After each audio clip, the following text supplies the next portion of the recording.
আমরা এখানে 18 জন নাগাল্যান্ডের স্টুডেন্ট আছি। আমরা এখানে যেহেতু মানে একটা আপনারা সবাই জানেন যে মানে করোনা প্যান্ডেমিক চলছে, তো করোনা প্যান্ডেমিককে রোখার জন্য এখানে লকডাউন চলছে।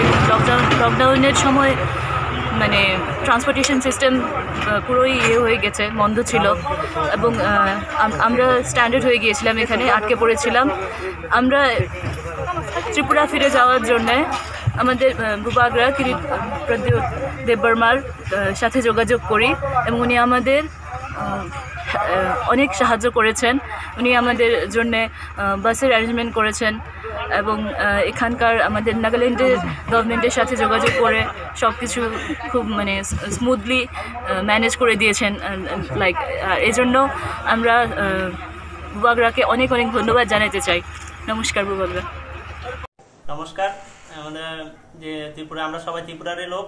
আমাদের যে মহারাজা থেকে আমরা যে উপরোক্ত যে সাহায্য পেয়ে যাচ্ছে, এখন অব্দি অনেক সাহায্য পেয়েছি। আমরা খুবই কৃতজ্ঞ ওনার কাছে যে আগামী আরও কিছুদিনের মধ্যে যেহেতু আমাদের এই সাহায্য আরও পেতে যায় এবং আমাদের যেন আমাদের নিজের বাড়িতে পৌঁছে দেওয়ার দায়িত্ব তিনি নেন, তাহলে আমরা আপনার কাছে আমরা অনেক অনেক অনেক কৃতজ্ঞ থাকবো এবং এই আশা করছি যে আপনি আমাদের বাড়ির অবধি নিয়ে পৌঁছে দেবেন।